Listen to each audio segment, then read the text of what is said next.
Hi viewers, welcome back to Food Trends.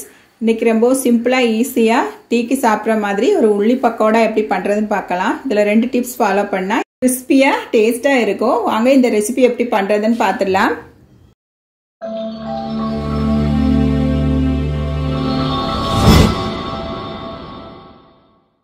இந்த பக்கோடா பண்றதுக்காக ரெண்டு பெரிய வெங்காயம் நீளவாக்குல கட் பண்ணி எடுத்துக்கிட்டேன். 2 டீஸ்பூன் காஷ்மீரி மிளகாய் தூள், 1 டீஸ்பூன் பெப்பர் பவுடர், 1/2 டீஸ்பூன் காயத்தூள்.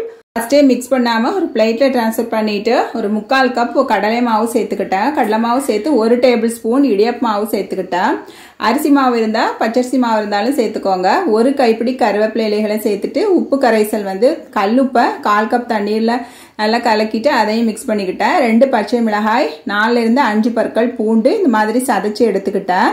தட்டி எடுத்ததை இது மாதிரி சேர்த்துட்டு லைட்டா மிக்ஸ் பண்ணிக்கணும். இப்போ நம்ம பக்கோடா ஃப்ரை பண்றதுக்காக ஆயில் எடுத்துக்கலாம். இது நல்லா சூடு பண்ணிட்டு ஸ்லோ ஃப்ளேம்ல வச்சுட்டு அந்த ஆயிலே எடுத்து ஒரு 2 டேபிள் ஸ்பூன் அளவுக்கு சேர்த்து லைட்டா மிக்ஸ் பண்ணிட்டு இது மாதிரி பொரிச்சு எடுத்துக்கலாம். நான் இன்னைக்கு தேங்காய் எண்ணெய் தான் யூஸ் பண்ணியிருக்கேன். ஆயில் நல்லா சூடு வந்ததும் ஹை ஃப்ளேம்ல வச்சு இது மாதிரி சேர்த்துட்டு சின்ன சின்னதாக சேர்த்துட்டு அப்புறமாட்டு மீடியம் ஃப்ளேமில் வச்சு பொரிச்சு எடுத்துக்கணும்.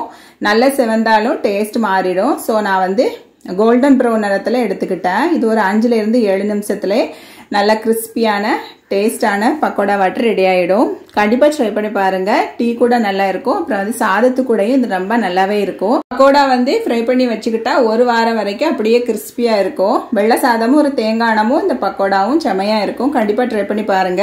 நம்ம சேனல்ல நிறைய ஹெல்த்தி ரெசிபிஸ்லாம் இருக்கு. அப்புறமா இன்ஸ்டாகிராம் பேஜ்லயும் நான் டிஃப்ரெண்டான ரெசிபிஸ்லாம் அப்லோட் பண்ணியிருக்கேன். டைம் கிடைக்கும் போது பார்த்துட்டு சப்ஸ்கிரைப் பண்ணிருங்க, ஃபாலோ பண்ணுங்க. இந்த ரெசிபி பிடிச்சிருந்தா வீடியோக்கு ஒரு லைக் போட்டுடுங்க. இது வரைக்கும் நம்ம சேனல் சப்ஸ்கிரைப் பண்ணலைன்னா சப்ஸ்கிரைப் பண்ணிருங்க. ஃப்ரெண்ட்ஸ் அண்ட் ஃபேமிலி கூட வீடியோ ஷேர் பண்ணுங்க. கமெண்ட் பாக்ஸ்ல பதிவுகளை மறக்காம எழுதுங்க. இன்னும் ஒரு ஹெல்தியான வீடியோகளை சந்திக்கும் வரை டேக் கேர், பை பை. ஆரோக்கியமான இயற்கையான உணவுகள் சாப்பிட்டு வயிறையும் உயிரையும் காப்போம். தேங்க்யூ ஃபார் வாட்சிங்.